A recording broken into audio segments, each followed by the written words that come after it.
अस्सलाम वालेकुम, मैं हूं आपका होस्ट आतिफ मलिक। नाजरीन, 9 मई के वाकयात तकलीफदा तो हैं, जिम्मेदारों को करार वाकया सज़ा मिलना भी ज़रूरी है। इसमें कुछ शक नहीं कि जिन लोगों ने मुल्की साख को नुकसान पहुंचाने और दुश्मन के एजेंडे को आगे बढ़ाया, उनसे कोई रायत नहीं होनी चाहिए। लेकिन साथ ही साथ हमें यह भी देखना है कि सेहतमंद मुआशरे की तश्कील कैसे मुमकिन है। नफरत, इंतकाम और तशद्दुद के जज्बात को कैसे बातदरीज कम और ख़त्म करना है। हमें यह भी देखना है कि गुज़िश्ता चंद बरसों की सियासत का अंदाज क्या था।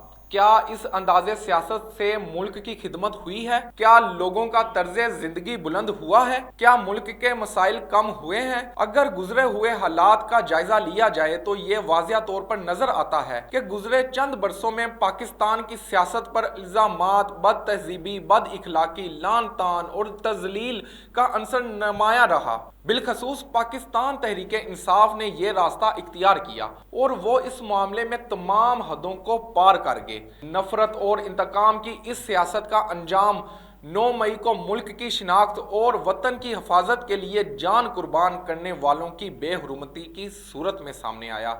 ये कौन सी आज़ादी थी जिसमें ये तासर, ये हालात पैदा किए गए कि ये कौन सी आज़ादी चाहते थे कि अपने ही मुल्क का नुकसान किया गया, अपने ही मुसलमान भाइयों को नुकसान पहुंचाया गया।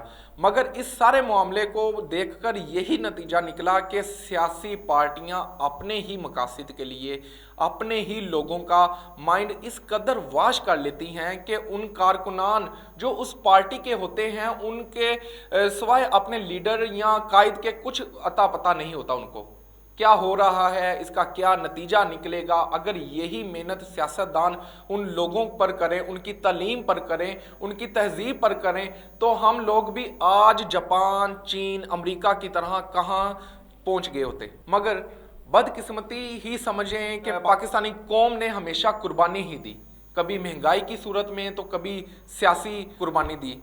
जो मेरे, आपके और हम सब के पाकिस्तान के साथ हो रहा है वो हमारा कोई बदतरीन दुश्मन हजार कोशिशों के बावजूद नहीं कर सकता था। कोई सियासी रहनुमा पाकिस्तान से ज्यादा अहम नहीं, किसी सियासी जमात की इस मुल्क के मफाद के मुकाबला में कोई हैसियत नहीं है। इस कौम को प्यार की ज़रूरत है। इस कौम के एहसास महरूमी को दहाइयों से इक़्तिदार के खिलाड़ियों ने इस्तेमाल किया है। अब यह सिलसिला बंद होना चाहिए।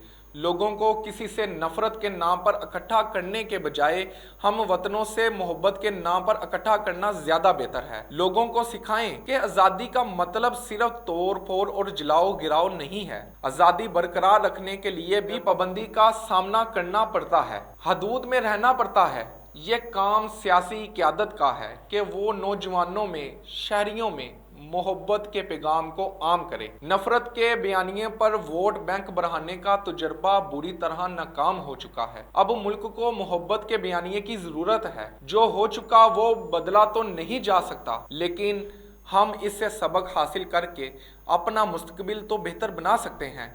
हम हर वक्त दूसरों को बुरा भला कहते हैं, कुछ लोगों की कामयाबियों के एतराफ़ और सलाहियतों की तारीफ में गुजारें तो यकीनन नफरत की बोई हुई फसल के असरात जल्द ख़त्म हो सकते हैं। मुस्लिम लीग और पीपल पार्टी के लिए मौजूदा हालात सबसे बड़ा सबक हैं। अगर ये दोनों जमातें अवाम की खिदमत करें और ईमानदारी से मुल्क चलाएं तो हमें कर्जों से निजात भी मिल सकती है। ये मौका है, हम खुद को बदलें। अगर हम तरक्की करना चाहते हैं तो खुद को बदलना होगा और तब्दीली का यह सफर क़यादत से शुरू होकर आम आदमी तक पहुंच सकता है। इसी के साथ अपने होस्ट आतिफ मलिक को इजाज़त दीजिए। अल्लाह निगहबान।